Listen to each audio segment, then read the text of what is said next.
நட்பும் பகையுமற்ற உறவுன்ற போன வீடியோவில் பார்த்தோம். அப்படி இருக்கும்போது அது நம்ம நட்பும் பகையும் அற்ற உறவு ஈகோ கூட.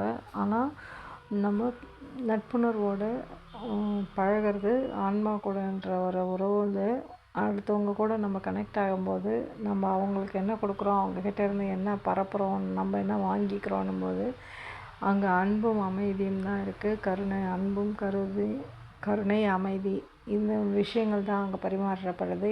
இதனால் இது நீடித்து நிலைக்கும் போது ஆனந்தத்தில் மனம் இருக்குன்றது நம்ம புரிஞ்சுக்கலாம். நட்பும் பகையும் மாறி மாறி வாங்குறப்போ உலகத்தில் அமைதி இருக்கிறது இல்லை. ஆனால் அமைதியும் அன்பையும் கொடுக்குறப்போ அது தொடர்ந்து பரிமாற்றி கொள்ளப்படுறப்போ ஆனந்தத்தினால தான் நிரம்பி வழிகிறதுக்கான வாய்ப்புகள் ஏற்படுது. இது நம்ம கூட நம்ம ஏற்படுத்திக்கிற உறவுக்கு சமம். அங்கே நட்பும் இல்லை பகையும் இல்லைன்னு நமக்கு தெரியும். ஆனால் ஒரு உறவு இருக்குன்னு தெரியும். அந்த உறவு நேர்நிகர் செய்கிற உணர்வாக இருக்குது. வேற்றுமை என்ற ஒரு எழுச்சி இல்லாமல் ஒரு விஷயம் நடக்கிறது. அந்த எழுச்சியற்ற நிலையில் உலக விஷயங்கள் பார்க்கப்படும் போது அங்கே போலியான ப்ராப்ளம்ஸ் இருக்காது. நிஜமான ப்ராப்ளம்ஸ் இருந்ததுன்னா அதுக்கான சொல்யூஷனை நோக்கி நம்ம மூவ் பண்ணிகிட்ருப்போம். அது நிஜமான பயணமாக இருக்கும்.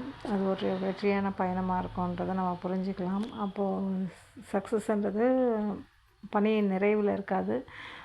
அங்கே ஒவ்வொரு மூலையுமே அந்த ப்ராசஸ்லேயுமே நம்ம புரிஞ்சுக்க ஆரம்பிப்போம், என்ஜாய் பண்ண ஆரம்பிப்போம். இது உங்களுக்கு புரியும்னு நம்புகிறேன். நன்றி. ஒவ்வொருத்தரும் இந்த அமைதி நிலையில் செயல்படுற நிலைக்கு நம்ம வந்துடுறப்போ உலக அமைதின்றது எல்லோரும் கண்ட கனவு, எல்லா மகான்களும் மகரிஷிகளும் கண்ட கனவுக்கான வழி ஏற்படும். அதுக்கு முன்னாடி நம்ம இடத்துல ஸ்டாண்ட் ஆகணும் பவுண்ட்ரிஸோடன்றதும், நம்ம சர்வைவலில் ஸ்ட்ராங்காக நிற்கிறோன்றதும், நம்ம கான்ஷியஸ் லெவலில் ஹையராகி எவால்வ் ஆகலான்றதும், ஒரு விஷயத்தை சரியான கோணத்தில் பார்க்குறோம் இல்லை சரியான ட்ரூத்தை பார்க்குறோம் பர்செப்ஷன்ஸை தாண்டின்றதையும், அடுத்தவங்க கோணத்தில் இருந்தும் பார்க்குறோன்றதையும் நம்ம ப்ராப்ளம் சால்விங் ஸ்கில் வளர்கிறதுன்றதும் நடக்க ஆரம்பிக்குதுன்னு நமக்கு புரியுது. இந்த அளவுக்கு தனி மனிதர்கள் தயாராகும்போது உலக அமைதி தானாக அமையோன்றதும் நமக்கு புரியுது.